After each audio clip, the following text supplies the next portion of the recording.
Black buster year end offers ఎల్టెక్స్ క్లాసెస్లో run అవుతున్నాయి. యూపీఎస్సీ ఆస్పిరెంట్స్, ఏపీపీఎస్సీ ఆస్పిరెంట్స్ ఇద్దరికి కూడా సువర్ణ అవకాశం.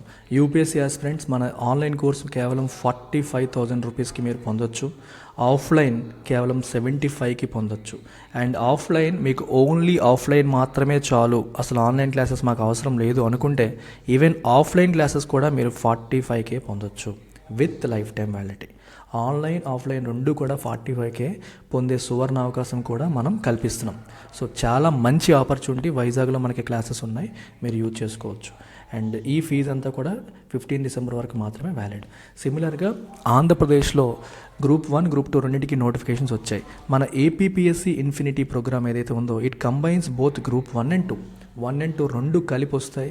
సో 1 year వ్యాలిడిటీ తీసుకుంటే మీకు కేవలం 20,000 రూపాయలకే గ్రూప్ 1, గ్రూప్ 2 రెండు వస్తాయి.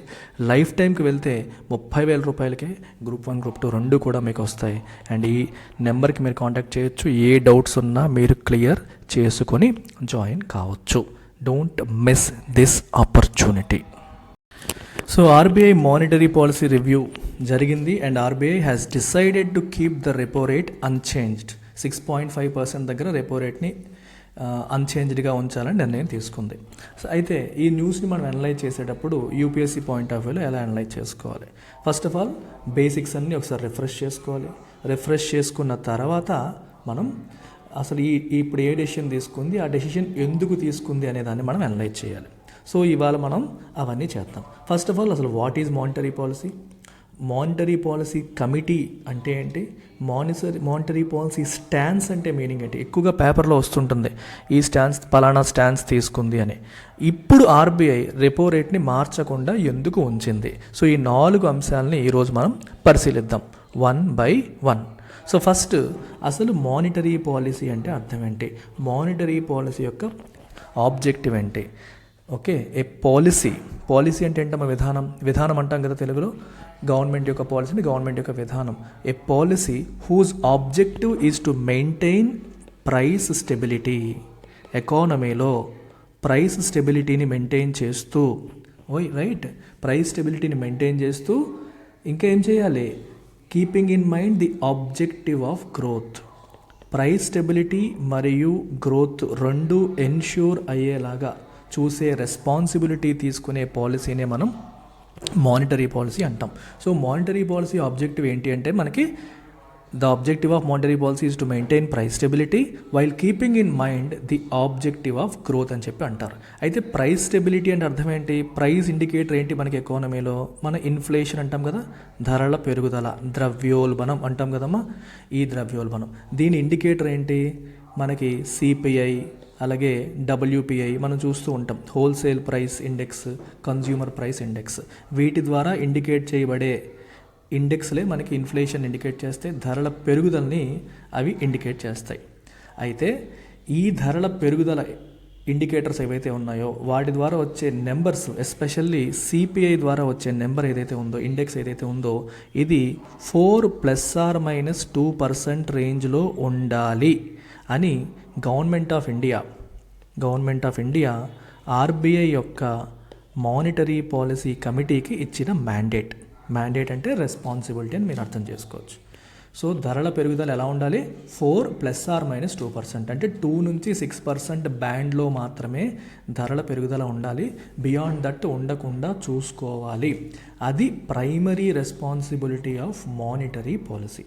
అయితే ఈ మానిటరీ పాలసీ ఇంప్లిమెంట్ చేయడం కోసం ఏర్పాటు చేయబడ్డ కమిటీయే మానిటరీ పాలసీ కమిటీ. సో ఒక ఆబ్జెక్టివ్ పెట్టుకున్నాం, ఆ ఆబ్జెక్టివ్ ఫుల్ఫిల్ చేసుకోవాలి అంటే మనకి టీం ఉండాలి కదా, ఆ టీమే మానిటరీ పాలసీ కమిటీ. ఈ మానిటరీ పాలసీ కమిటీలో ఎంతమంది ఉంటారు? ఈ పర్టికులర్ కమిటీలో 6 మెంబర్లు ఉంటారు. ఇందులో 6 మెంబర్స్ ఉంటారు. ఈ 6లో ఒక 3 ఆర్బీఐ నుంచి ఉండేవాళ్ళు, ఇంకొక 3 సెంట్రల్ గవర్నమెంట్ ద్వారా అపాయింట్ చేయబడ్డ వాళ్ళు. అనమాట. ప్రొఫెసర్స్ కావచ్చు, ఎమినెంట్ ఎకనామిస్టులు కావచ్చు, అట్లాంటి వాళ్ళు. సో ఈ 6 మెంబర్స్ కలిపి మానిటరీ పాలసీ కమిటీ ఏర్పడుతుంది.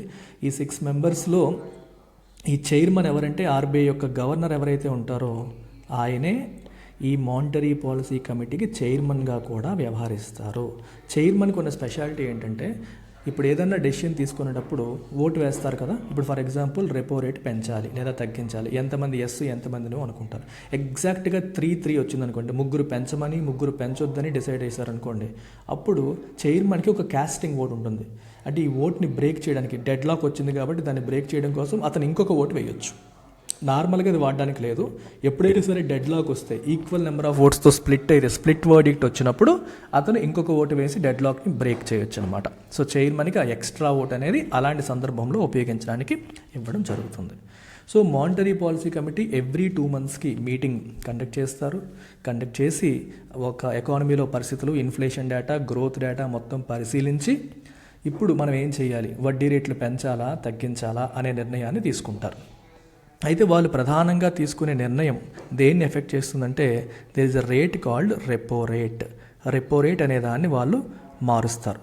సో రెపో రేట్ అనేది మీకు సింపుల్గా, రెపో రేట్ గురించి చాలా డీటెయిల్డ్గా మాట్లాడవచ్చు, బట్ ప్రస్తుతానికి మీకు అర్థం కావడం కోసం బ్యాంక్స్కి షార్ట్ టర్మ్లో నీడ్స్ వచ్చినప్పుడు, జనరల్గా ఓవర్ నైట్, ఒక రాత్రి కావచ్చు, 7 days కావచ్చు, 14 days కావచ్చు, very short term, ultra short టర్మ్లో నీడ్స్ వచ్చినప్పుడు they can take money from RBI. RBI దగ్గర వాళ్ళు డబ్బులు తీసుకోవచ్చు. దానికి ఒక ప్రొసీజర్ ఉంటుంది. బ్యాంక్స్ వాళ్ళ దగ్గర ఉన్న గవర్నమెంట్ బాండ్స్ని ఆర్బీఐ దగ్గర పెట్టాలి.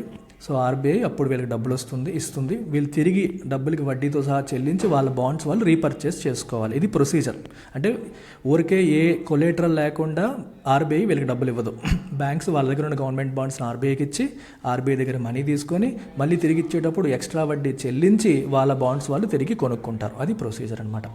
సో అయితే ఆ ఎక్స్ట్రా వడ్డీ అని చెప్పాను చూడండి, ఆ ఎక్స్ట్రా వడ్డీ ఎంత రేటు ప్రకారం చేయాలి అనేది రెపో రేట్. ఒక ఫర్ ఎగ్జాంపుల్ ఎస్బీఐకి డబ్బులు కావాలి, ఆర్బీఐ దగ్గర 100 crores కావాలని చెప్పి వెళ్ళింది. సో 100 crores వర్త్ తన దగ్గర ఉన్న గవర్నమెంట్ బాండ్స్ని ఆర్బీఐకి ఇచ్చింది. సో ఆ గవర్నమెంట్ బాండ్స్ తీసుకొని ఆర్బీఐ 100 crores ఎస్బీఐకి ట్రాన్స్ఫర్ చేసింది. ఒక స్పెసిఫైడ్ పీరియడ్ అయిపోయిన తర్వాత, లెట్స్ సే 7 days పీరియడ్ అయిపోయిన తర్వాత ఆ ఎస్బీఐ ఇప్పుడు ఏం చేయాలి, ఆ 100 crores వడ్డీ కలిపి ఆర్బీఐకి చెల్లించి తన గవర్నమెంట్ బాండ్స్ తను తిరిగి తీసుకోవాలి. అయితే వడ్డీ కలిపి అన్నాను, ఆ వడ్డీ ఎలా ఛార్జ్ చేస్తారు, that is based on repo rate. So RBI decide చేసే రెపో రేట్ బట్టి అది ఛార్జ్ అవుతుంది. ఇప్పుడు ఫర్ ఎగ్జాంపుల్ ఈ రెపో రేట్ 6.5% ఉందనుకోండి, అంటే సంవత్సరానికి 100కి 6.5 రూపాయలు అని అర్థం. 100కి 6.5, సో 1000కి 65 రూపాయలు, అలాగనమాట. 10,000కి 650 రూపాయలు, ఆ రకంగా ఛార్జ్ చేస్తారు సంవత్సరానికి. మళ్ళీ 1 week అన్నారు అనుకోండి, 365 daysకి ఇంత వడ్డీ అయితే 7 daysకి ఎంత, ఇలా క్యాలిక్యులేట్ చేసుకొని వడ్డీ క్యాలిక్యులేట్ చేసి ఆ వడ్డీ కలిపి కమర్షియల్ బ్యాంక్స్ ఆర్బీఐకి ఇచ్చి ఆర్బీఐ దగ్గర వాటి బాండ్స్ అవి తిరిగి తీసుకుంటాయి. This is how this procedure of repo rate works. ఈ రకంగా రెపో రేట్ అనేది మనకి ఫంక్షన్ అవుతుందన్నమాట. సో ఈ రెపో రేట్ ఎంత ఉండాలి, పెంచాలా తగ్గించాలా అనే డెసిషన్ ఎవరు తీసుకుంటారు, మానిటరీ పాలసీ కమిటీ తీసుకుంటుంది. ఇప్పుడు మీరు అర్థం చేసుకోవాల్సిన అంశం ఏంటంటే, రెపో రేట్ని ఎప్పుడు పెంచుతారు, రెపో రేట్ని ఎప్పుడు తగ్గిస్తారు, మనం అది అర్థం చేసుకోవాలి. ఎప్పుడు పెంచుతారో తెలియాలి, ఎప్పుడు తగ్గిస్తారో తెలియాలి. ఇప్పుడు రెపో రేటు ఏ సందర్భంలో పెంచుతారు అంటే, when the objective is to control inflation. ఇన్ఫ్లేషన్ని కంట్రోల్ చేయడం అనేది ప్రధానమైన ఆబ్జెక్టివ్ అయినప్పుడు రెపో రేట్ని పెంచుతారు. ఎందుకు రెపో రేట్ పెంచడం వల్ల ఇన్ఫ్లేషన్ ఎలా కంట్రోల్ అవుతుందని మీరు అడగొచ్చు. ఇప్పుడు రెపో రేటు పెంచినప్పుడు ఏం జరుగుతుందో ఒకసారి మనం గమనిద్దాం.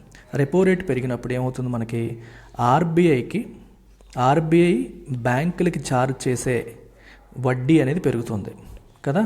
సో అప్పుడు అల్టిమేట్గా బ్యాంక్స్ కూడా వాళ్ళ కస్టమర్స్కి, అంటే మనలాంటి వాళ్ళకి, కార్పొరేట్స్కి, కస్టమర్స్కి, కామనర్స్కి, కార్పొరేట్స్కి ఛార్జ్ చేసే వడ్డీ కూడా పెరుగుతుంది. అంటే ఓవరాల్గా సిస్టంలో ఇంట్రెస్ట్ రేట్స్ అనేవి పెరుగుతాయి.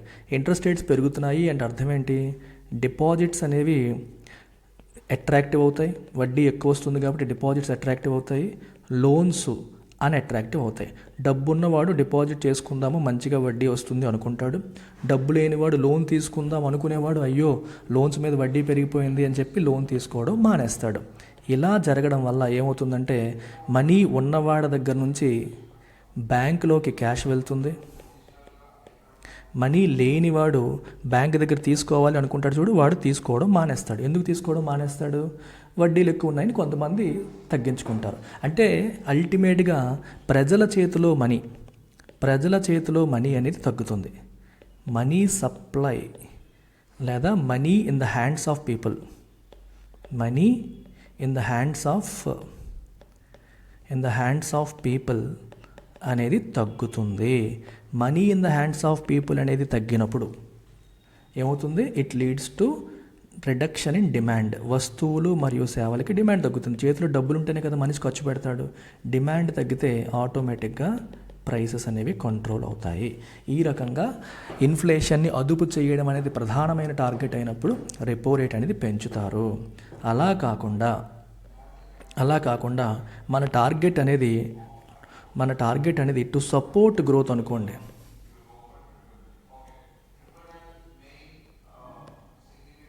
మన టార్గెట్ అనేది టు సపోర్ట్ గ్రోత్ అనుకోండి.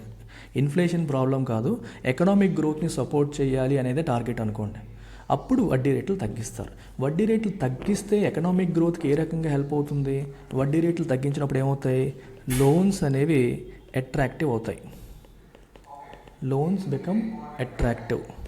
లోన్స్ అనేవి మనకి అట్రాక్టివ్ అవుతాయి, అంతే కదా. మనకి ఏదన్నా వడ్డీ రేట్లు తగ్గాయి అనుకోండి, 6%కి 7%కి 9%కి 10%కి తక్కువ వడ్డీకి మనకి లోన్స్ వస్తాయి.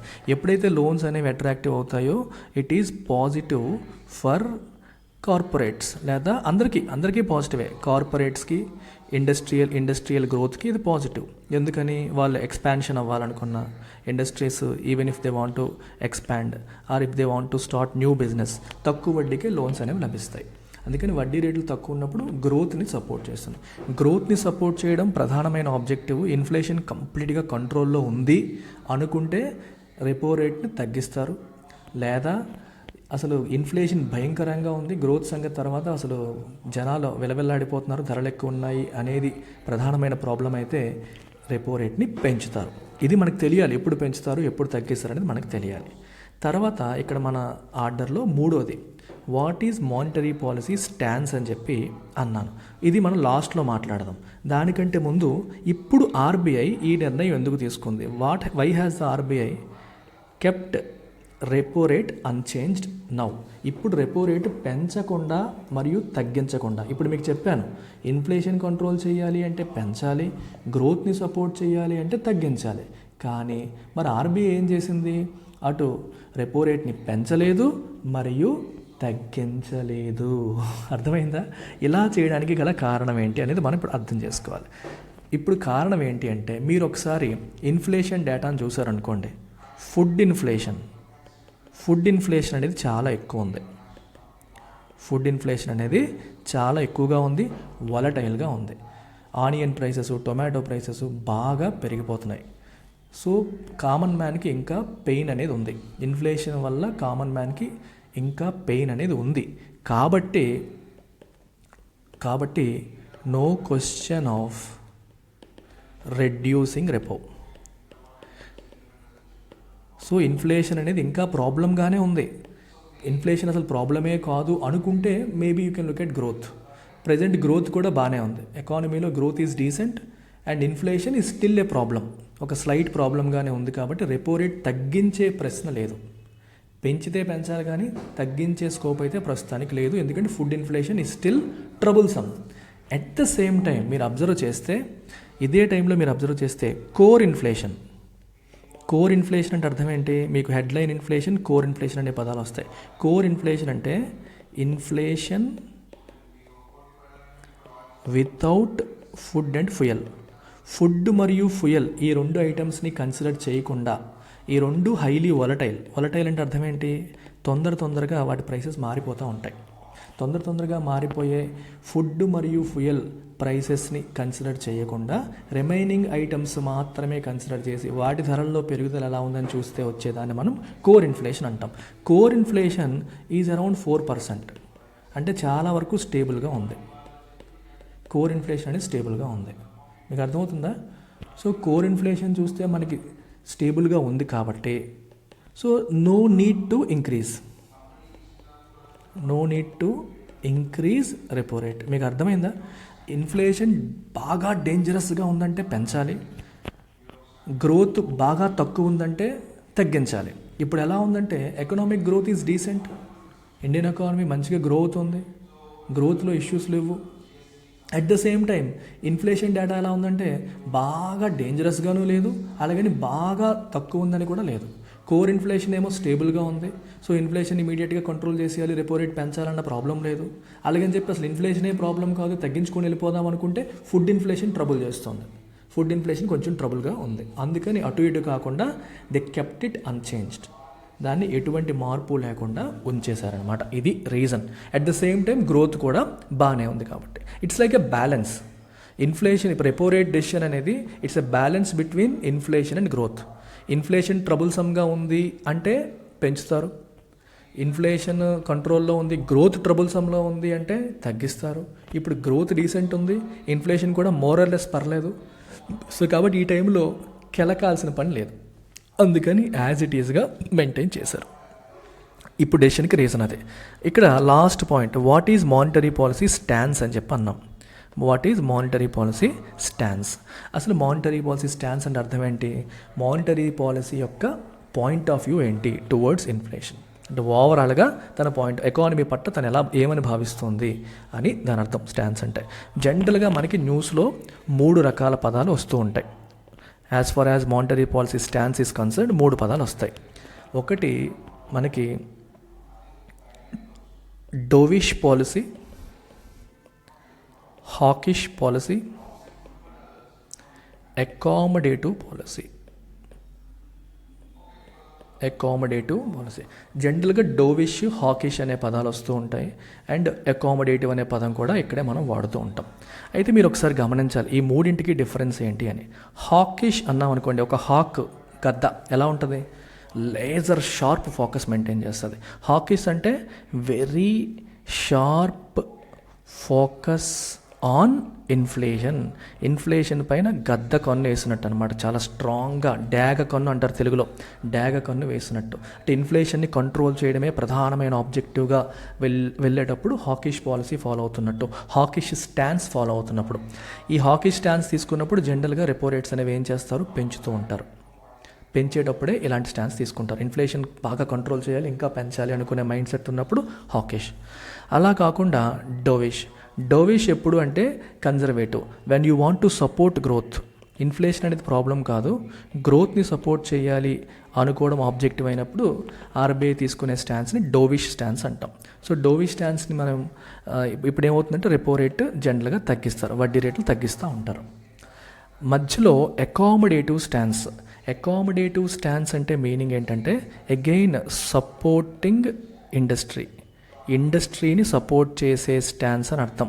In a way accommodative stance అంటే అర్థం ఏంటి? కైండ్ ఆఫ్ మెయింటైనింగ్ లో ఇంట్రెస్ట్ రేట్స్ మెయింటైన్ చేయడం అనే మీనింగ్ వస్తుంది. ఒక రకంగా అకామిడేటివ్ డోవిష్ లాంటిదే, కాకపోతే జనరల్గా అది ఎప్పుడు వస్తుందంటే మనకి ఎకానమీ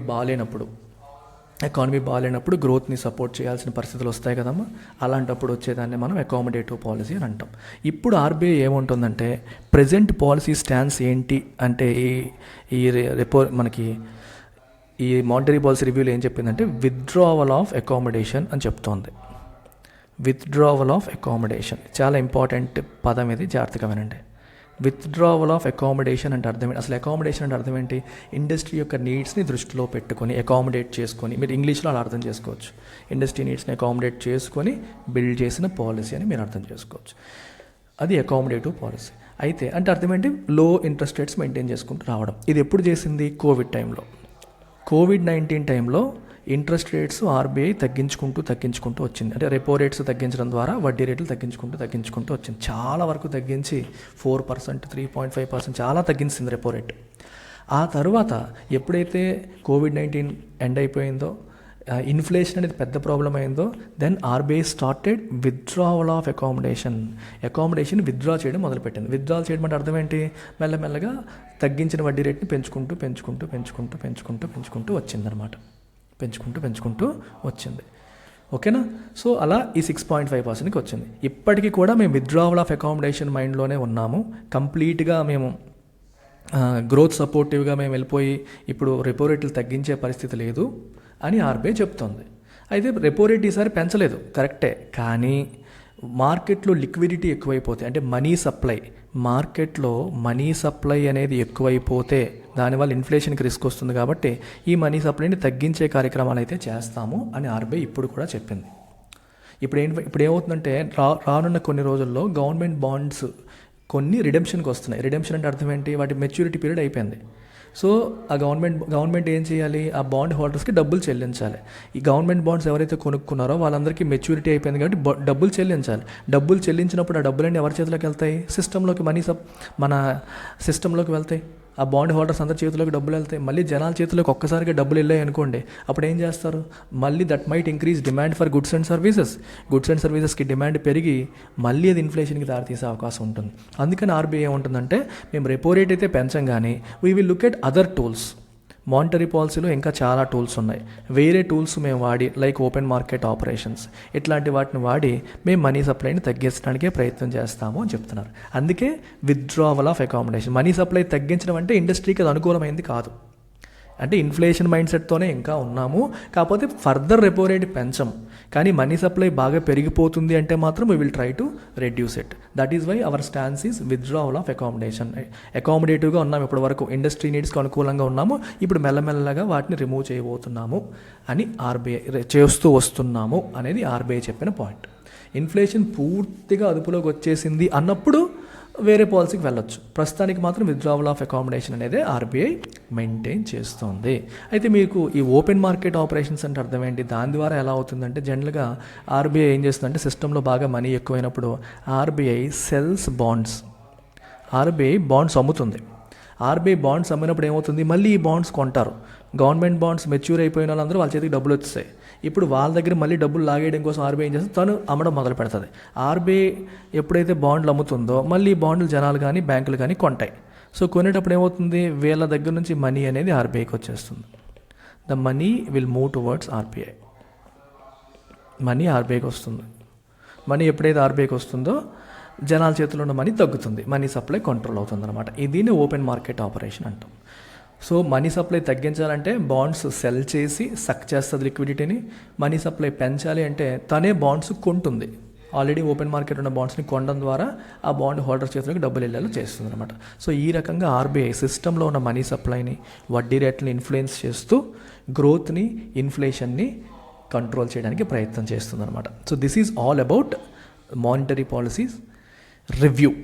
ప్రతి 2 monthsకి జరిగే రివ్యూ, దానికి అవసరమైన basic concepts, policy stances. I hope you have understood this. So look at the MCQ based on the topic covered. The core objective of MPC is growth more than price stability. ఇది first point. Second, the MPC has 4 members appointed by central government. Third, RBI takes hawkish stance when the core objective is to control inflation. How many of the above statements are correct? ఇందులో ఎన్ని statements correct అన్నాం? ఒక statement కరెక్టా, 2 కరెక్టా, 3 కరెక్టా, అసలు ఏది correct కాదా అనేది కింద ఇచ్చిన ఆప్షన్స్లో మీరు చూసి కామెంట్ సెక్షన్లో పెట్టండి. నెక్స్ట్ ఆర్టికల్ చూడమ్మా. Global cooling pledge at COP28. So మన COP28 జరుగుతుంది కదా దుబాయ్లో. దాంట్లో ఒక 63 కంట్రీలు November 6th global cooling pledge sign చేశాయి. అసలు ఏంటి ఈ గ్లోబల్ కూలింగ్ ప్లెడ్జ్, దీని కథ ఏంటి అనేది మనం చూద్దాం.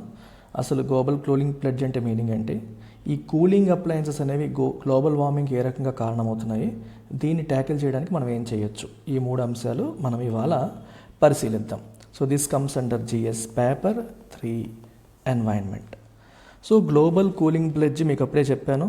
సో ప్రపంచంలో ఉన్న 63 countries, out of all countries 63 countries ఏం చేశాయంటే దే డిడ్ ఎ ప్లెడ్జ్. దేనికి ఆ ప్లెడ్జ్ అంట? To reduce their cooling emissions. ఈ పాయింట్ చాలా important. To reduce their cooling emissions by minimum 68%, at least 68% cooling ఎమిషన్స్ని 2050 కల్లా తగ్గిస్తామని చెప్పి వాళ్ళు ప్లెడ్జ్ చేశారు. కూలింగ్ ఎమిషన్స్ అంటే అర్థం ఏంటి అంటే, మనం రెఫ్రిజిరేటర్స్, ఏసీలు లాంటివి వాడతాం కదా, వాటిలో రెఫ్రిజరెంట్స్ లేదా కూలెంట్స్ ఉంటాయి. ఓకేనా? ఈ కూలెంట్స్ ఏవైతే ఉన్నాయో, రెఫ్రిజిరెంట్స్ ఏవైతే ఉన్నాయో, వాటి ద్వారా రిలీజ్ అయ్యే గ్యాసెస్ వల్ల మనకి at this point 7% of green house gas emissions వస్తున్నాయి. అండ్ ఇది 2050 కల్లా ట్రిపుల్ అయ్యే అవకాశం ఉంది. అంటే ఇట్లాగే మనం కంటిన్యూ చేస్తే గ్రీన్ హౌస్ గ్యాస్ ఎమిషన్స్లో వీటి యొక్క కంట్రిబ్యూషన్ 21% అయ్యే అవకాశం ఉంది అని కూడా క్లియర్గా చెప్తున్నారు. ఎందుకు అంటే మనకు చూస్తుంటే ప్రపంచవ్యాప్తంగా గ్లోబల్ టెంపరేచర్స్ అనేవి ఏమవుతున్నాయి, మనకి గ్లోబల్ టెంపరేచర్స్ అనేవి పెరుగుతున్నాయి. మరి గ్లోబల్ టెంపరేచర్స్ పెరుగుతున్నప్పుడు కూలింగ్ డిమాండ్ కూడా పెరుగుతుంది కదా. సో డిమాండ్ ఫర్ కూలింగ్ పెరిగిపోతుంది. మరి కూలింగ్ డిమాండ్ పెరిగినప్పుడు it leads to demand for ACs and refrigerators, వీటికి కూడా డిమాండ్ అనేది బాగా పెరుగుతుంది. మరి ఇవి పెరిగాయంటే వీటిలో ఉన్న గ్యాసెస్ వాటి యొక్క ఎమిషన్స్ కూడా పెరుగుతాయి. తద్వారా గ్రీన్ హౌస్ గ్యాస్ ఎమిషన్స్ ఇంకా పెరిగి గ్లోబల్ వార్మింగ్ ఇంకా పెరిగే అవకాశం అనేది మనకి ఉంది. అందుకని వీటిని కట్ డౌన్ చేయాలి అని ఈ 63 దేశాలు they did a pledge 68% cooling ఎమిషన్స్ని తగ్గించాలి అని. అయితే అసలు ఈ కూలింగ్ ఎమిషన్స్ కథ ఏంటి, కూలింగ్ ఎమిషన్స్ అంటే అర్థం ఏంటి, వాటి కథ ఏంటి అనేది మనం ఇప్పుడు చూద్దాం. So let's talk about cooling emissions. ఇందాకే చెప్పినట్టు మీకు కూలింగ్ ఎమిషన్స్ అంటే అర్థం ఏంటి, these are emissions generated from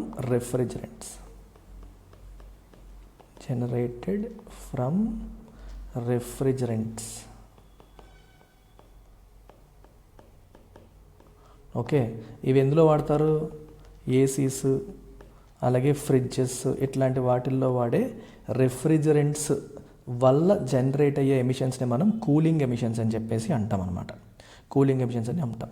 అయితే ఇది ఫస్ట్ టైమా, ఇంతకుముందు ఎప్పుడు వాడేవాళ్ళు కాదంటే వాడేవాళ్ళు. మీకు గుర్తుంటే మన చిన్నప్పుడు మనం చదువుకునేటప్పుడు స్కూల్లో we use to hear something about chlorofluorocarbons. గుర్తుందా మీకు? క్లోరోఫ్లోరోకార్బన్స్ వాడేవారు ఎప్పుడు, ఒకప్పుడు చాలా కాలం పాటు క్లోరోఫ్లోరోకార్బన్సే వాడేవాళ్ళు. కానీ 1985లో ఏం జరిగిందంటే ఒక రీసెర్చ్ పేపర్ వచ్చింది, ఒక రీసెర్చ్ పేపర్ పబ్లిష్ అయింది. ఈ రీసెర్చ్ పేపర్ ఏం చెప్పింది అంటే ఈ క్లోరోఫ్లోరోకార్బన్స్ వల్లే ఓజోన్ లేయర్ అనేది డిప్లీషన్ అయిపోతుంది, అంటార్కిటికా పైన ఉన్న ఓజోన్ లేయర్ అనేది డిప్లీట్ అవుతుందని చెప్పి ఆ రీసెర్చ్ పేపర్ చెప్పింది. అలా చెప్పడం వల్ల ఏమైంది, 1987లో మీ అందరికీ తెలిసి ఉంటుంది, ఇది మాంట్రియల్ ప్రోటోకాల్ సైన్ చేశారు. మాంట్రియల్ ప్రోటోకాల్ అనేది అప్పుడు ప్రపంచ దేశాలు 200 కంట్రీస్ సైన్ చేయడం అనేది జరిగింది. సో ఈ మాంట్రియల్ ప్రోటోకాల్ ఏం చెప్పిందంటే టు ఫ్రీజ్ ప్రొడక్షన్, కంప్లీట్గా ఈ క్లోరోఫ్లోరోకార్బన్స్ యొక్క ప్రొడక్షన్ని ఆపేయాలి. ఓకే, ప్రొడక్షన్ అండ్ కన్జంప్షన్, వాటి ప్రొడక్షన్ కన్జంప్షన్ రెండు ఆపేయాలి. Of what, of ozone depleting substances. Ozone depleting అంటే ఓజోన్ లేయర్ డిప్లీట్ చేస్తున్న సబ్స్టెన్సెస్ ఏవైతే ఉన్నాయో వాటి ప్రొడక్షను మరియు కన్జంప్షను ఆగిపోవాలి, ఇన్క్లూడింగ్ సిఎఫ్సిస్, క్లోరోఫ్లోరోకార్బన్స్తో సహా అన్నిటిని ఆపేయాలని మాంట్రియల్ ప్రోటోకాల్ వచ్చింది. దాని ప్రకారమే అప్పుడు ఆపేయడం అనేది జరిగిందనమాట. ఆ తర్వాత ఈ క్లోరోఫ్లోరోకార్బన్స్ వెళ్ళిపోయి వాటి ప్లేస్లో ఇంకో 2 టైప్స్ ఆఫ్ కెమికల్స్ వచ్చాయి. అవే హెచ్ఎఫ్సిస్ అండ్ హెచ్సిఎఫ్సిస్. హెచ్ఎఫ్సిస్ అంటే అర్థం ఏంటి, హైడ్రోఫ్లోరోకార్బన్స్. హెచ్సిఎఫ్సిస్ అంటే హైడ్రోక్లోరోఫ్లోరోకార్బన్స్. అయితే ఈ రెండింటి వల్ల కొత్త ప్రాబ్లం వచ్చింది. ఏంటి కొత్త ప్రాబ్లం అంటే వీటి వల్ల ఓజోన్ లేయర్కి డ్యామేజ్ ఉందా అంటే నో డ్యామేజ్. ఓజోన్ లేయర్కి వీటి వల్ల డ్యామేజ్ లేదు. కాకపోతే వీటి వల్ల డ్యామేజ్ ఏంటి అంటే ఈ రెండు కూడా they are powerful greenhouse gases. వాళ్ళు ఈ రెండు చాలా పవర్ఫుల్ గ్రీన్ హౌస్ గ్యాసెస్ అనమాట. సో దీనివల్ల ఏమవుతుందంటే మనకి గ్లోబల్ వార్మింగ్కి కారణమైపోయి, మొదటి వాటి వల్ల ఓజోన్ డిప్లీషన్ జరుగుతుందని చెప్పి వాటిని ఆపేస్తే వాటి ప్లేస్లో వచ్చిన గ్యాసెస్ వల్ల గ్లోబల్ వార్మింగ్ జరిగే పరిస్థితి మనకు వచ్చేసింది. అయితే ఈ హెచ్ఎఫ్సిస్ అలాగే హెచ్సిఎఫ్సిస్ ఏవైతే ఉన్నాయో ఇవన్నీ కూడా నార్మల్ కార్బన్ డైఆక్సైడ్ కంటే ఎన్నో ఎక్కువ రెట్లు గ్లోబల్ వార్మింగ్కి కాజ్ చేస్తాయి. ఒక టిపికల్ కార్బన్ డైఆక్సైడ్ ఒక సేమ్ యూనిట్ ఆఫ్ మాస్ తీసుకున్నప్పుడు ఒక కొంత కార్బన్ డైఆక్సైడ్ అదే మాస్లో ఉన్న హెచ్సిఎఫ్సి తీసుకుంటే CO2 కంటే ఎన్నో ఎక్కువ రెట్లు, CO2 కంటే ఎన్నో 100s to 1000 times ఎక్కువ గ్రీన్ హౌస్ గ్లోబల్ వార్మింగ్కి ఇవి కారణమవుతున్నాయంట. అంత ఎక్కువ పొటెంట్ లేదా పవర్ఫుల్ గ్రీన్ హౌస్ గ్యాసెస్ ఈ హెచ్ఎఫ్సీస్ మరియు హెచ్సిఎఫ్సీస్. ఇది ఎవరు చెప్పారంటే మనకి there is a report by CCAC. CCAC అంటే climate and clean air coalition. Climate and clean air coalition అనే సంస్థ ఇచ్చిన రిపోర్ట్ చెప్తుంది ఏమని, హెచ్ఎఫ్సి మరియు హెచ్సిఎఫ్సీస్ అనేది CO2 కంటే ఎన్నో వందల వేల రెట్లు పొటెంట్ గ్రీన్ హౌస్ గ్యాసెస్, అంటే దానికంటే ఎక్కువ ఇవి గ్లోబల్ వార్మింగ్కి కారణమవుతాయి అని ఇక్కడ క్లియర్గా చెప్పడం జరిగింది. అసలు ఇవి బేసికల్గా ఏం చేస్తాయంటే దీస్ థింగ్స్ అబ్జార్బ్, ఈ గ్యాసెస్ మన అట్మాస్ఫియర్లో ఉన్న ఇన్ఫ్రారెడ్ రేడియేషన్ని అబ్జార్బ్ చేస్తాయి. అట్మాస్ఫియర్లో ఉన్న ఇన్ఫ్రారెడ్ రేడియేషన్ని అబ్జార్బ్ చేసి they trap heat inside the అట్మాస్ఫియర్లోనే హీట్ని ట్రాప్ చేసేస్తాయి. మామూలుగా అయితే ఇది it goes back to reflects back to space అనమాట. స్పేస్కి రిఫ్లెక్ట్ అవుతుంది. రిఫ్లెక్ట్ చేయకుండా ఆ హీట్ని అవి అట్మాస్ఫియర్లోనే ట్రాప్ చేసేయడం జరుగుతుంది. ఎప్పుడైతే అట్మాస్ఫియర్లోని హీట్ ట్రాప్ అవుతుందో ఆబ్వియస్గా ఇట్ వార్మ్స్ ఎర్త్. గ్లోబల్ వార్మింగ్కి అది కారణమవుతుంది అనమాట. సో ఇది పరిస్థితి. ఇన్ఫ్యాక్ట్ సిఎఫ్సీస్, ఇంతకు ముందున్న క్లోరోఫ్లోరో కార్బన్స్ కూడా పొటెంట్ గ్లోబల్ వార్మింగ్ గ్యాసెసే. వాటికంటే ఇంకా పవర్ఫుల్. అవేమో ఓజోన్ లేయర్ డిప్లీట్ చేస్తున్నాయని చెప్పేసి వాటిని రీప్లేస్ చేసి వీటిని తీసుకొచ్చారు. ఇవి ఓజోన్ లేయర్ని డ్యామేజ్ చేయట్లేదు కానీ చాలా దారుణమైన గ్రీన్ హౌస్ గ్యాసెస్గా మారి గ్లోబల్ వార్మింగ్కి కారణమైపోతున్నాయి. ఇది సమస్య. మరి ఈ సమస్య నుండి ఇప్పుడు ఏమవుతుందంటే చిన్న ఒక ఆలోచన చేయండి. ఇప్పుడు ఈ హెచ్ఎఫ్సీస్ HCFCs global warming greenhouse gases కాబట్టి వీటి వల్ల గ్లోబల్ వార్మింగ్ జరుగుతుంది. గ్లోబల్ వార్మింగ్కి ఎన్నో కారణాలు ఉన్నాయి, ఇది కూడా ఒక కారణం. గ్లోబల్ వార్మింగ్ అర్థం ఏంటి? భూగోళం వేడెక్కడం. భూగోళం వేడెక్కితే మళ్ళీ డిమాండ్ ఫర్ కూలింగ్ డివైసెస్ పెరిగిపోతుంది. ఎక్కువ మంది చల్లనీళ్ళు తాగాలనుకుంటారు, ఏసీలు కావాలనుకుంటారు. అవి పెరిగే కొద్దీ వాటిల్లో వీటి వాడకం పెరుగుతుంది. వీటి వాడకం పెరిగితే మళ్ళీ ఇవి బయటకు వస్తాయి. ఇవి మళ్ళీ గ్లోబల్ వార్మింగ్ కారణం అవుతాయి. ఇంకా టెంపరేచర్ పెరుగుతుంది, ఇంకా నీడ్ పెరుగుతుంది, ఇంకా యూసేజ్ పెరుగుతుంది. ఒక విషియస్ సైకిల్గా ఇది మారిపోయే పరిస్థితి వచ్చిందనమాట. అందుకని వీటి నుంచి మనం బయటపడాలి. సో దానికి సొల్యూషన్ ఏంటి? What is the solution for that? Solution ఈరోజు ఏమీ కొత్త కాదమ్మా ఇది. దీనికోసం ఆల్రెడీ 2016లోనే 150 countries, 150 countries they signed an agreement called Kigali agreement. Kigali agreement to Montreal protocol. మన మాంట్రియల్ ప్రోటోకాల్కి Kigali amendment. It is not an agreement, it is an amendment.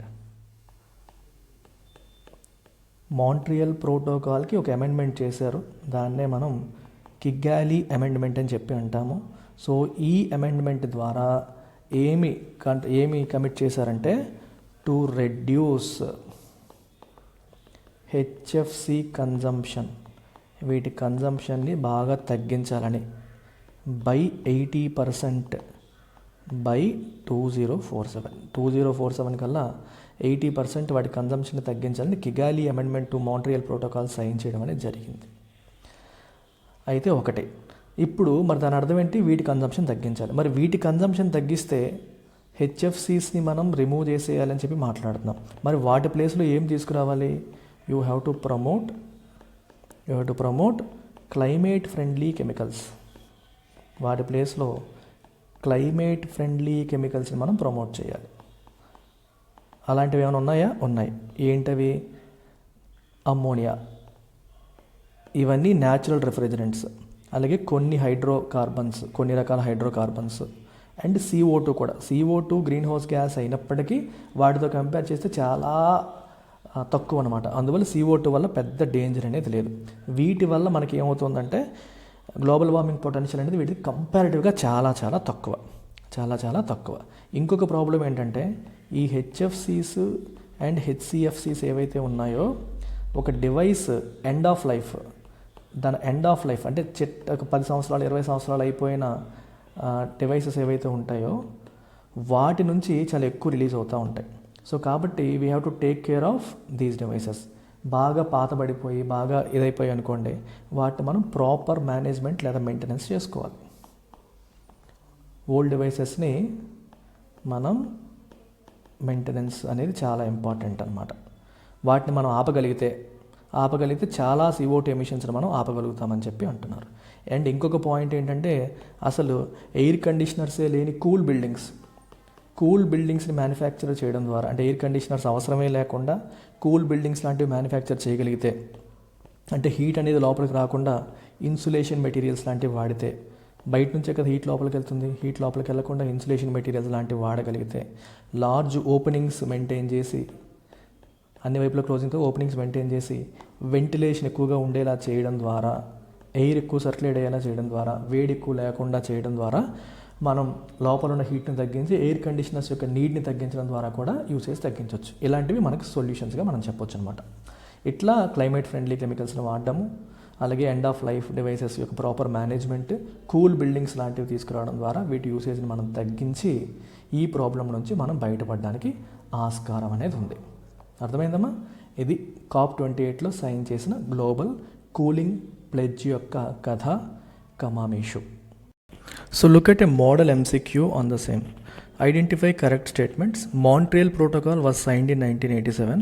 It was to phase out chlorofluorocarbons which caused depletion of ozone layer. Global cooling pledge was signed at COP28 to reduce cooling emissions by at least 68% by 2050.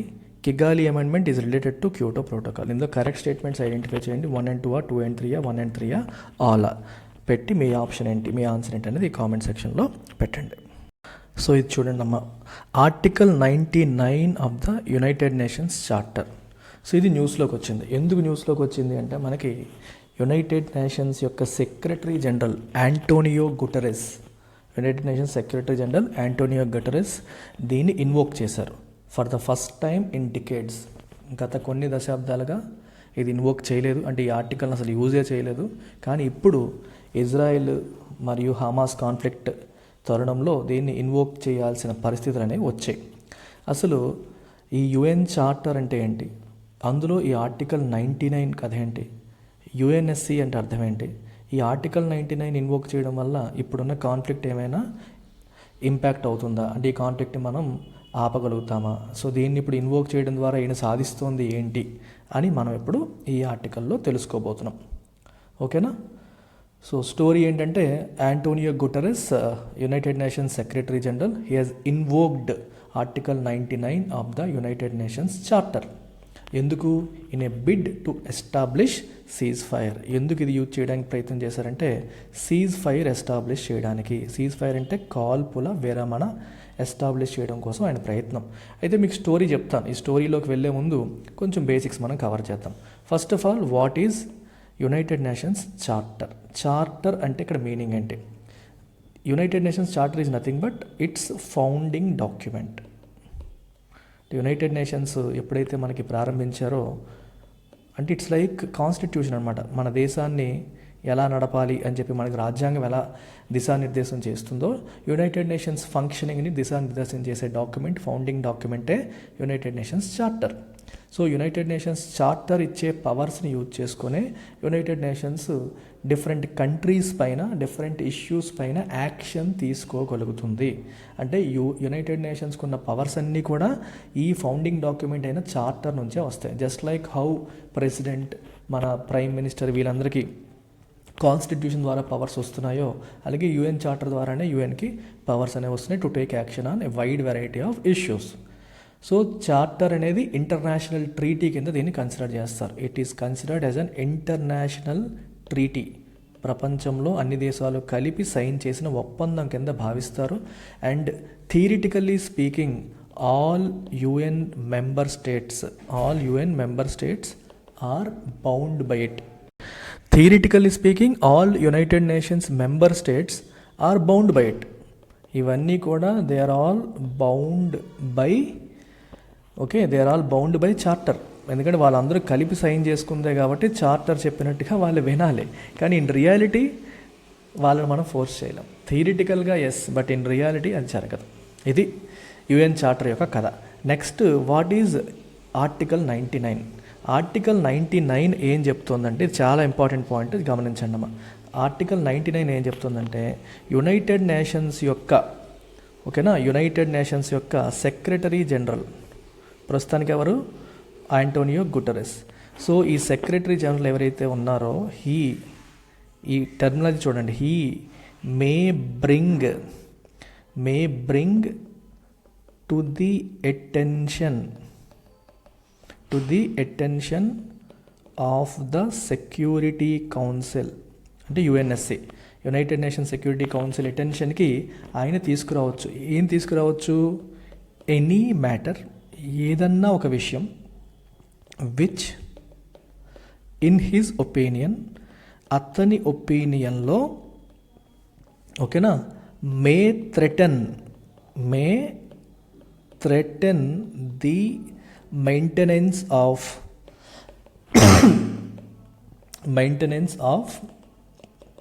International peace and security, ప్రపంచ శాంతి మరియు భద్రతకి భంగం కలిగించే అవకాశం ఉంది అని ఆయన భావించే ఏ విషయాన్నైనా సరే secretary general United Nations Security council దృష్టికి తీసుకురావచ్చు అని ఆర్టికల్ 99 చెప్తోంది. సో ఇప్పుడు ఇజ్రాయిల్ హమాస్ మధ్య జరుగుతున్న కాన్ఫ్లిక్ట్లో కొన్ని వేల మంది చనిపోతున్నారు. ఇన్ఫ్యాక్ట్ 15,000 మంది చనిపోయారంట, 40% చిన్నపిల్లలంట. ఇలాంటి పరిస్థితులు ఉన్నాయి, చాలా దారుణమైన పరిస్థితులు ఉన్నాయి. హెల్త్ కేర్ లేదు, కండిషన్స్ లేవు. అందుకని ఆయన ఏం చేశారంటే, he wrote to UNSC, United Nations Security Council ప్రెసిడెంట్కి ఆయన రాశారు ఒక లెటర్. ఆయన రాయడం జరిగింది. ఏమని? Facing a severe risk of collapse of the humanitarian system in గాజాలో హ్యుమానిటేరియన్ సిస్టమ్ కొలాప్స్ అయిపోయే పరిస్థితి ఉంది. కాబట్టి I urge the council to help avert a humanitarian catastrophe. So నేను సెక్యూరిటీ కౌన్సిల్కి రిక్వెస్ట్ చేస్తున్నాను, యునైటెడ్ నేషన్స్ సెక్యూరిటీ కౌన్సిల్కి రిక్వెస్ట్ చేస్తున్నాను, ఈ డిజాస్టర్ జరగకుండా మీరు కాపాడండి, ఆల్రెడీ పరిస్థితులు చేదాటిపోతున్నాయి, మీరు ఏదో ఒక యాక్షన్ తీసుకోండి అని యునైటెడ్ నేషన్స్ సెక్యూరిటీ కౌన్సిల్కి ఈయన అభ్యర్థించారు, రిక్వెస్ట్ చేయడం జరిగింది. ఎవరు? UN secretary general. సో ఇప్పుడు ఇది ఈయన పనిచేయడం వల్ల ఏమవుతుంది? ఇది యునైటెడ్ నేషన్స్ సెక్యూరిటీ కౌన్సిల్ దృష్టికి వెళ్తుంది. అయితే సెక్యూరిటీ కౌన్సిల్ దృష్టికి వెళ్ళిపోతే ఏంటి సొల్యూషన్ వచ్చేసినట్టేనా? ఆలోచించండి.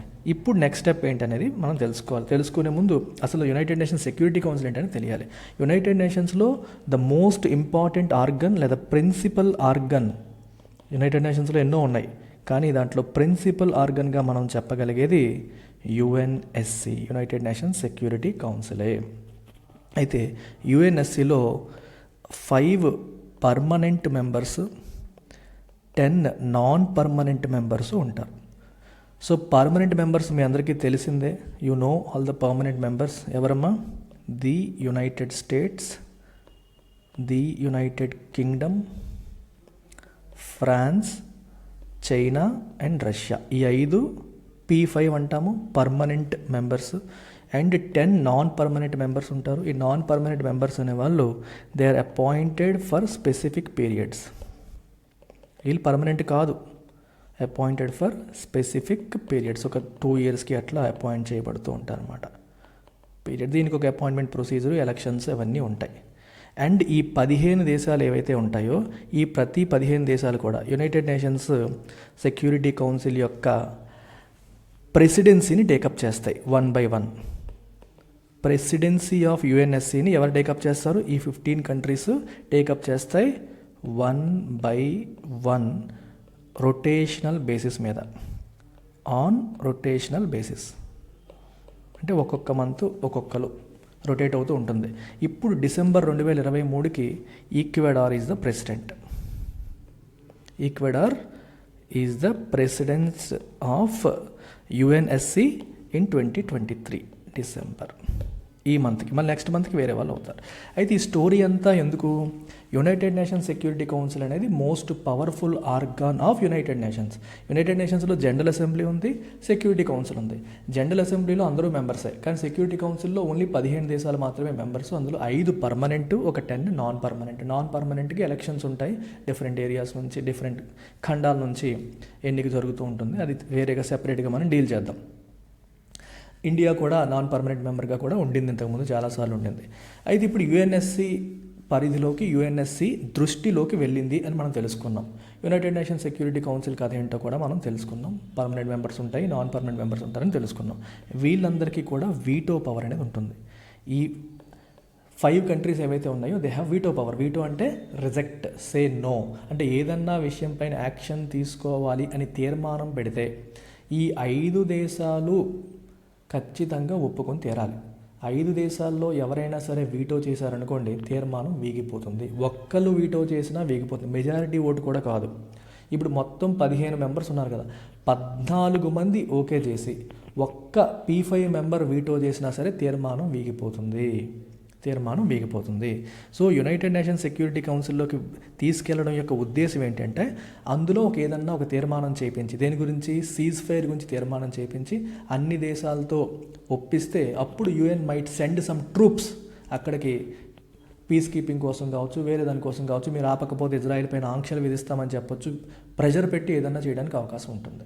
సో ఆబ్జెక్టివ్ ఏంటంటే ఒక తీర్మానం చేయడం. ఆబ్జెక్టివ్ ఏంటమ్మా, ఒక తీర్మానం చేయడం, అంటే రిజల్యూషన్ ఫర్ సీజ్ ఫైర్కి రిజల్యూషన్ యుఎన్ఎస్సి ద్వారా చేయించడం అనేది దాని యొక్క ఆబ్జెక్టివ్. అందుకని ఆర్టికల్ 99 ఇన్వోక్ చేసి వాళ్ళ దృష్టికి తీసుకెళ్లారు. యునైటెడ్ అరబ్ ఎమిరేట్స్ ఈ కంట్రీ ఏం చేసిందంటే యుఎన్ఎస్సికి ఒక బ్రీఫ్ డ్రాఫ్ట్ రెజల్యూషన్ ఇచ్చింది. దేనికోసం, for cease fire. Immediate cease fire కావాలి. సీజ్ ఫైర్ అంటే కాల్పుల విరమణ, అక్కడ ఇమీడియట్ సీజ్ ఫైర్ చేయించండి అని చెప్పేసి ఒక draft resolution United Nations Security కౌన్సిల్కి సబ్మిట్ చేయడం అనేది జరిగింది. సో నెక్స్ట్ వాళ్ళు ఏమడుగుతారంటే, దీన్ని ఓటింగ్కి పెట్టమని అడుగుతారు. ఓటింగ్కి పెట్టినప్పుడు మన దగ్గర అక్కడ P5 కంట్రీస్ ఉన్నాయి, అలాగే నాన్ పర్మనెంట్ మెంబర్స్ ఒక 10 ఉన్నాయి. సో మొత్తం ఎన్ని, 15. అయితే ఈ ఓట్ అనేది పాస్ అవ్వాలంటే అట్లీస్ట్ 9 ఓట్స్ కావాలి, plus no vetoes by P5 నుంచి వీటోస్ జరగకూడదు. మీకు 14 ఓట్లు వచ్చి ఒక్క P5 కంట్రీ వీటో చేసిన తీర్మానం వీగిపోతుంది. సో ఇది చాలా important point. No vetoes by P5 అనేది చాలా ఇంపార్టెంట్ పాయింట్ అనమాట. సో అందుకని ఇప్పుడు ఇజ్రాయిల్ హమా మధ్య జరుగుతున్న కాన్ఫ్లిక్ట్ ఆగిపోవాలి, అక్కడ సీజ్ ఫైర్ జరగాలని మీరు తీర్మానం చేసినా అక్కడ ఓటు, ఈ 15 కంట్రీస్ ఓటు వేయాలి. అన్ఫార్చునేట్లీ ప్రాబ్లం ఏంటంటే తీర్మానం వీగిపోయే అవకాశం ఎక్కువగా ఉంది. ఎందుకు అంటే యుఎస్ మరియు యూకే ఈ 2 దేశాలు కూడా ఇజ్రాయిల్ యొక్క మిలిటరీ యాక్షన్ని సపోర్ట్ చేశాయి. ఇజ్రాయిల్స్ మిలిటరీ యాక్షన్ని ఈ 2 దేశాలు డిఫెండ్ చేయడం అనేది జరిగింది. సో కాబట్టి ఇప్పుడు సీజ్ ఫైర్ చేయమంటే అర్థం ఏంటి, ఇజ్రాయిలే కదా బాంబులు చేస్తుంది, బాంబ్ బ్లాస్ట్ చేస్తుంది హమాస్కి వ్యతిరేకంగా. హమాస్ చేసిన అటాక్ వల్ల ఫస్ట్ ఇజ్రాయిల్ నష్టపోయింది, ప్రతిదాడిది. కానీ ఈ ప్రతిదాడి చాలా దారుణంగా జరుగుతుంది ఇప్పుడు. సో యుఎస్ యూకే ఏమన్నాయంటే, Israel was well within its right to defend itself, తనను తాను డిఫెండ్ చేసుకునే రైట్ తనకు ఉంది అని యుఎస్ యూకే ఇంతకుముందే దాన్ని సపోర్ట్ చేశాయి. ఇప్పుడు ఇజ్రాయిల్ చేస్తున్న పనిని ఖండిస్తూ మీరు సీజ్ ఫైర్ చేయమని చెప్పినా సరే ఆ తీర్మానానికి యుఎస్ యూకే ఓకే చేసే అవకాశం లేదు. రెండిట్లో ఏదో ఒక దేశం దాన్ని వీటో చేసే అవకాశమే ఉంది, రిజెక్ట్ చేసే అవకాశమే ఉంది. కాబట్టి ఈ తీర్మానం ముందుకు వెళ్ళే అవకాశం లేదు. అంటే ఇప్పుడు అల్టిమేట్గా ఇక్కడ చెప్పొచ్చేది ఏంటంటే, మనకి యుఎన్ చార్టర్లో ఆర్టికల్ 99 ఉంది. ఆర్టికల్ 99 అతను సెక్రటరీ జనరల్కి యుఎన్ఎస్సి దృష్టికి ఏదైనా అంశాన్ని తీసుకెళ్లే పవర్స్ ఇస్తుంది. యుఎన్ఎస్సికి తీసుకెళ్లిన తర్వాత అక్కడ 15 దేశాలు కలిపి తీర్మానం చేస్తే యాక్షన్ తీసుకునే అవకాశం లభిస్తుంది. కానీ అన్ఫార్చునేట్లీ ఈ పర్టికులర్ కేసులో అమెరికా మరియు బ్రిటన్ వీటో చేసి ఈ తీర్మానాన్ని వీగించే అవకాశమే కనిపిస్తుంది. సో ఏమవుతుంది మనం తర్వాత చూద్దాం. But this is the story of this article. So look at this question. Identify correct statements. UNSC has 15 members, all permanent. Article 99 of the UN Charter allows its Secretary General to bring to the notice of UNSC any matter which may threaten international peace and security. Article 99 was invoked in 2023. మూడిట్లో ఎన్ని correct statements ఏంటి, only 1, 2 and 3, 1 and 3 అన్నీ కరెక్టేనా అనేది మీరు identify చేసి comment సెక్షన్లో పెట్టాలి. సో ఈ ఆర్టికల్ చూడమ్మా, RBI to bring digital loan aggregators under regulation. ఇవాళ హిందూ పేపర్లో వచ్చింది ఇది. Who are digital loan aggregators తెలుసుకుందాం ఫస్ట్. అసలు లోన్ అగ్రిగేటర్ అంటే అర్థం ఏంటి, and different types of digital lenders గురించి తెలుసుకుందాము. అలాగే అసలు ఇష్యూ ఏంటి వాళ్ళతో, అండ్ ఇప్పుడు ఆర్బీఐ ఏం చేయబోతోంది, ఇవన్నీ కూడా మనం ఇవాళ తెలుసుకోబోతున్నాం. So first digital loan aggregator అనే పదం ఉంది కదా, అసలు ఎవరు digital loan aggregators? Digital loan aggregators అంటే అర్థం ఏంటి? వీళ్ళు ఏం చేస్తారంటే they bring together loan offers from multiple lenders అంటే అప్పిచ్చేవాళ్ళు. మల్టిపుల్ లెండర్స్ నుంచి లోన్ ఆఫర్స్ అన్నీ ఒక్క దగ్గరికి, ఒక ప్లాట్ఫామ్లోకి తీసుకొస్తారు. Okay, on an electronic platform అన్నమాట. ఫర్ ఎగ్జాంపుల్, నాకు పర్సనల్ లోన్ కావాలి. నేను paisabazar.com అని ఒక వెబ్సైట్కి వెళ్ళాను. నేను పర్సనల్ లోన్ అనగానే అక్కడ హెచ్డిఎఫ్సి బ్యాంక్, ఐసిఐసిఐ బ్యాంక్, ఇంకో బ్యాంక్, ఇంకా వేరే కంపెనీ, ఇంకో ఊరు పేరు లేని కంపెనీ, వీళ్ళందరూ వీళ్ళు ఈ పర్సంటేజ్కి ఇస్తారు, వీళ్ళు ఈ పర్సంటేజ్కి ఇస్తారు నీకు కనిపిస్తాయి. సో డిఫరెంట్ లెండర్స్ నుంచి కొటేషన్స్ మనకి అక్కడ కనిపిస్తాయి. సో బారోవర్ డబ్బు కావాలనుకుని నేను I can select from any one of them. ప్రతిదానికి ఎలిజిబిలిటీ క్రైటీరియా ఉంటుంది. కొన్నిటికి నాకు ఎలిజిబిలిటీ క్రైటీరియా ఫిట్ కాకపోతే అంత స్ట్రాంగ్ ఎలిజిబిలిటీ క్రైటీరియా లేని దానికి మనం వెళ్ళిపోవచ్చు. మీకు అర్థమవుతుంది. స్ట్రాంగ్ ఎలిజిబిలిటీ క్రైటీరియా లేకుండా కొంతమంది మేము ఇచ్చేస్తామంటారు. అట్లాంటిది వడ్డీ రేట్ ఎక్కువ ఉన్నా నాకు ఎలిజిబుల్ అవ్వట్లేదు కాబట్టి మెయిన్ బ్యాంక్కి నేను వడ్డీ రేట్ ఎక్కువైనా సరే ఎలిజిబిలిటీ క్రైటీరియా ఫిట్ కాని దానికి నేను వెళ్ళిపోయే అవకాశం అనేది ఉంటుంది. అర్థమవుతుందా? So these web aggregators bring different, just like Swiggy. ఇప్పుడు స్విగ్గీ నాకు రెస్టారెంట్, నేను బిర్యానీ తినాలి, నేను ఏం చేస్తాను, స్విగ్గీకి వెళ్తాను లేదా జొమాటోకి వెళ్తాను. బిర్యానీ ఆఫర్ చేసే డిఫరెంట్ రెస్టారెంట్స్ వాళ్ళ ప్రైస్లన్నీ కనిపిస్తాయి. I will choose one of them. అలాగే నాకు లోన్ కావాలి, నేను ఈ లోన్ అగ్రిగేటర్ వెబ్సైట్కి వెళ్తాను. అందులో లోన్ ఆఫర్ చేసే డిఫరెంట్ కంపెనీస్ వాళ్ళు ఎంత లోన్ ఆఫర్ చేస్తారు, ఎంత అమౌంట్, ఎలిజిబిలిటీ క్రైటీరియా ఏంటి, ఎంత పర్సంటేజ్కి ఛార్జ్ చేస్తున్నారు, డీటెయిల్స్ అన్నీ ఉంటాయి. I can choose one of them. ఈ డిజిటల్ లోన్ అగ్రిగేటర్స్ అంటే అర్థం ఇది. వీళ్ళందరినీ రెగ్యులేటరీ పర్వ్యూలోకి తీసుకురావాలి అనేది ఆర్బీఐ ఇప్పుడు చేయబోతున్న అంశం. ఇక లాస్ట్లో చూడండి, వాట్ విల్ ఆర్బీఐ డూ అంటే అర్థం ఏంటి, RBI is going to bring all these digital loan aggregators under comprehensive regulatory framework. వాటిని రెగ్యులేటరీ ఫ్రేమ్వర్క్లోకి తీసుకొచ్చి ట్రాన్స్పరెన్సీ ఆఫ్ ఆపరేషన్ని ఇంక్రీజ్ చేయాలని చెప్పి ఆర్బీఐ ప్లాన్ చేస్తుంది. అయితే ఇష్యూ ఎందుకు, ఇదంతా చేయడానికి ఎందుకు ఆలోచించాల్సి వస్తుందంటే మనం ఈ 2 పాయింట్స్ తెలుసుకోవాలి. అసలు different types of digital lenders గురించి మనం తెలుసుకోవాలి, వాటితో ఉన్న ఇష్యూ ఏంటి అనేది కూడా తెలుసుకోవాలి. అప్పుడు ఆర్బీఐ ఎందుకు రెగ్యులేట్ చేయాలనుకుంటుందో మనకు అర్థమవుతుంది. ఇప్పుడు ఈ డిజిటల్ లెండర్స్ ఎవరైతే ఉన్నారో వీళ్ళని 3 కేటగిరీస్ కింద మనం డివైడ్ చేయొచ్చు. We can divide them into 3 categories. First category regulated by RBI, అంటే ఆర్బీఐ రెగ్యులేషన్లో ఉన్న ఆర్గనైజేషన్స్, ఇది first category. Second category regulated by other statutory provisions. RBI కిందకి రావు కానీ వేరే చట్టం ఏదో వాళ్ళని అలౌ చేస్తుంది, ఆ చట్టంలో ఉన్న ప్రావిజన్స్కి లోబడి వాళ్ళు లెండింగ్ అనేది చేస్తున్నారు. And third category not regulated by anyone. అటు ఆర్బీఐ వీళ్ళని రెగ్యులేట్ చేయట్లేదు, వేరే ఏ చట్టం కూడా వీళ్ళని రెగ్యులేట్ చేయట్లేదు. దీన్ని మనం థర్డ్ కేటగిరీ కింద మనం తీసుకోవచ్చు. So there is no statutory or regulatory supervision. ఏ చట్టము వీళ్ళకి అనుమతి ఇవ్వట్లేదు, ఏ రెగ్యులేషన్ కూడా వీళ్ళని సూపర్వైజ్ చేయట్లేదు. అట్లాంటి కేటగిరీ కూడా కొందరు ఉన్నారు. సో 3 కేటగిరీస్ ఆఫ్ లెండర్స్ అని మనం చెప్పవచ్చు. ఓకేనా? సో 3 కేటగిరీస్ ఆఫ్ లెండర్స్ అని చెప్పొచ్చు. ఇప్పుడు ఆర్బీఐ యొక్క రెగ్యులేటరీ ఫ్రేమ్వర్క్ ఏదైతే ఉందో అది అట్ దిస్ పాయింట్ ఈ ఫస్ట్ కేటగిరీని మాత్రమే రెగ్యులేట్ చేస్తుంది. ఆర్బీఐ రెగ్యులేషన్ కింద డైరెక్ట్గా ఎవరైతే ఉన్నారో వాళ్ళకే మాత్రమే ఇది వస్తుంది. ఓకేనా? అయితే ఈ సెకండ్ కేటగిరీ ఎవరైతే ఉన్నారో, ఈ సెకండ్ కేటగిరీ ఏదైతే ఉందో, రెండో కేటగిరీ అంటే ఆర్బీఐ రెగ్యులేషన్లో లేకుండా వేరే చట్టాల రెగ్యులేషన్లో ఉన్న కేటగిరీ ఎవరైతే ఉన్నారో ఆ పర్టికులర్ రెగ్యులేటరీ అథారిటీ ఏదైతే ఉంటుందో, స్టాట్యూటరీ అథారిటీ ఏదైతే ఉంటుందో, ఆర్బీఐ ఏముంటుందంటే వాళ్ళు అప్రోప్రియేట్ రూల్స్ అనేవి చేస్తే మంచిది. They should ideally formulate rules based on recommendations of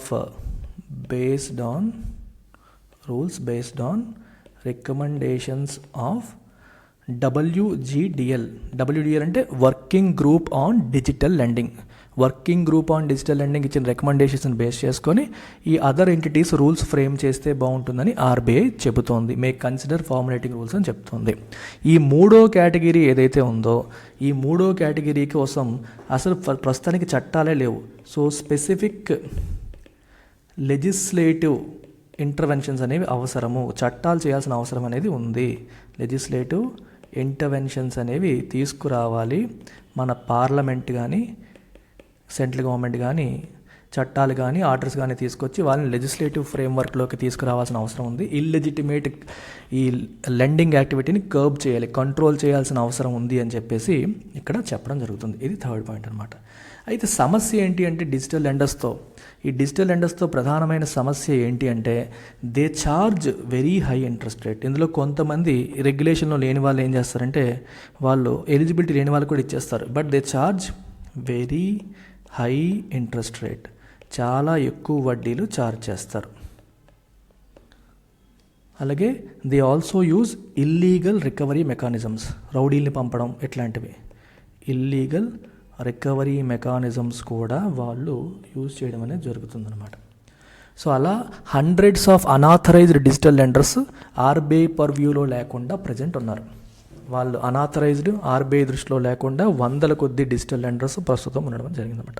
so ఇప్పుడు ఆర్బీఐ ఏం చేస్తుందంటే ఈ డిజిటల్ లోన్ అగ్రిగేటర్స్, వీళ్ళందరూ లోన్స్ ఎలా ఇవ్వగలుగుతారంటే ఈ అగ్రిగేటర్ ప్లాట్ఫామ్లో వాళ్ళు రిజిస్టర్ అయిపోతున్నారు, వాళ్ళ ద్వారా లోన్స్ ఇచ్చేసుకుంటున్నారు. సో ఈ అగ్రిగేటర్స్ని ఫస్ట్ మనం రెగ్యులేటరీ ఫ్రేమ్వర్క్లోకి తీసుకొస్తే ఇదంతా దారిలోకి వస్తుంది అని ఆర్బీఐ యొక్క ప్రధానమైన ఉద్దేశం. సో ఈ రకంగా అగ్రిగేటర్ని రెగ్యులేటరీ ఫ్రేమ్వర్క్లోకి తీసుకురావడం ద్వారా వీళ్ళని కూడా కంట్రోల్ చేయవచ్చు అనేది ఆర్బీఐ యొక్క ఉద్దేశంగా కనిపిస్తుంది. ఆ ఫ్రేమ్వర్క్ ఏంటనేది ఇంకా తెలీదు, బట్ డిసైడ్ అయ్యింది వాళ్ళని రెగ్యులేటరీ ఫ్రేమ్వర్క్లోకి తీసుకురావాలని. That is what this article is all about. UPSC aspirants, if you need mentorship, if you want someone to guide you throughout your journey, you can touch base with me. Personal mentorship నేను offer చేస్తున్నాను with 1:1 interaction, 1-on-1 ఇంటరాక్షన్తో personal mentorship అనేది offer చేయడం జరుగుతుంది. And ఇక్కడ మీకు schedule ఎలా వేసుకోవాలి, ఎలా ప్లాన్ చేసుకోవాలి, ఎలా చదువుకోవాలి అన్నీ కూడా చెప్పడం జరుగుతుంది. And if you are interested you can call this number. And దీని validity till you crack UPSC. మీరు యూపీఎస్సీ క్రాక్ చేసేంత వరకు మీతో పాటు నేను ఉంటాను, ఒక మెంటర్ ఉన్నారన్న ధైర్యం మీకు కంటిన్యూ అవుతుంది. ఓకేనమ్మా? So you can make use of this. Take care.